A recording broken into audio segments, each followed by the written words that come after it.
ကျွန်တော်မေးချင်တယ်ဗျာလက်ရှိတွေထဲမှာလူဆိုတာအင်မတန်စွမ်းအားကြီးတဲ့အဖို့တန်တယ်လို့သိရရတယ်ဗျာလောကကြီးကိုဖြန့်ချက်ပြီးသုံးသက်ကြည့်တော့လောကကြီးကလည်းအရန်ကိုစမ်းကြယ်လွန်နေတယ်ဗျာအဲ့ထဲကလူတွေရဲ့စိတ်နဲ့စัจ java လာကြီးရဲ့အစွမ်းတတ္တိတွေဟာဘယ်လိုတွေဆက်နွယ်ပြီးအပြန်အလှန်အကျိုးပြုနေလဲဆိုတာရဲ့နီလာစတဲ့စัจ java လာကြီးကသက်ရှိလူသားတွေရဲ့စိတ်အင်ကိုဘယ်လိုမျိုးထောက်ပံ့ပေးလဲသိချင်ပါတယ်ဗျအရာကိုနဲ့နေပြီးစိတ်ဝင်စားဖို့ကောင်းတဲ့မိကွန်းတစ်ခုပါပဲလူသားတစ်ယောက်ရဲ့စိတ်ဆိုတာတကယ်တော့အသေးစားစัจ java လာတစ်ခုလိုပါပဲစัจ java လာကြီးရဲ့ကျေပြောမှုနဲ့လူစိတ်ရဲ့စွမ်းအားဆက်နွယ်မှုကိုရှုထောင့်အမျိုးမျိုးကနေကြည့်လို့ရပါတယ်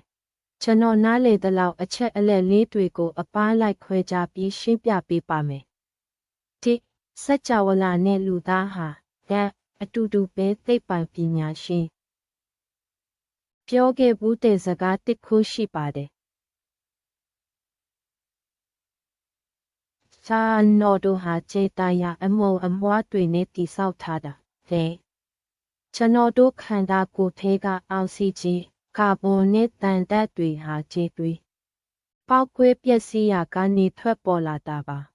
ဒါကြောင့်စัจ java လာကြီးကကျွန်တော်တို့ရဲ့မိခင်လိုဖြစ်နေပြီးစัจ java လာထဲမှာရှိတဲ့စွမ်းအင်တွေဟာကျွန်တော်တို့စီမှာလည်းကင်းအောင်နေပါတယ်နီနဲ့စိတ်စွမ်းအားနေမင်းကြီးဟာစัจ java လာရဲ့အသက်သွေးကြောပါလူစိတ်အပေါ်ဘယ်လိုတက်ရောက်တယ်လဲဆိုတော့ဇီဝကံမှာဖြစ်စေနေရောင်ကြီးကကျွန်တော်တို့အုံနောက်ထဲက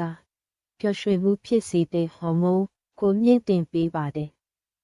နေရောင်ကြီးကောင်းကောင်းရတဲ့အခါစိတ်ကြည်လင်ပြီးတက်ကြွတဲ့စိတ်အင်အားကိုရရှိစေပါတယ်စွမ်းအင်ဘဟုရှေးဟောင်းပညာရပ်တွေမှာနေကိုအတိညာနဲ့ရှင်သန်ခြင်းရဲ့ပြုတ်အဖြစ်သတ်မှတ်ကြပါတယ်နေရောက်ကနေရတဲ့ဒီဟာစိတ်သက်ကြမှုကိုတားဆီးပေးနိုင်တဲ့အတွက်စိတ်စွမ်းအားကိုတိုက်ရိုက်ထောက်ပံ့ပေးတာပါသောလာနေစိတ်ခံစားမှုလာဟာဒီရဲ့အတက်အကျကိုထိန်းချုပ်တယ်လို့ပင်ရေဓာတ်90%ရာခိုင်နှုန်းကျော်ပါဝင်တဲ့လူခန္ဓာကိုယ်နဲ့စိတ်ခံစားမှုကိုလည်းလွှမ်းမိုးပါတယ်စိတ်လှုပ်ရှားမှုလာပညာတွေမှာလူတွေရဲ့စိတ်ခံစားချက်ဟာပုံမှန်ထက်ပိုပြင်းထန်တတ်တယ်လို့ယူဆကြပါတယ်ဒါကိုလို့လဲခေါ်ကြပါတယ်ဤငြိမ်မှုလာရဲ့အေးမြတဲ့စွမ်းအင်ဟာစိတ်ကိုငြိမ်သက်စေပြီးစင်ကြင်တုံတရားနဲ့နက်နဲတဲ့အထွေးအခေါ်တွေကိုဖြစ်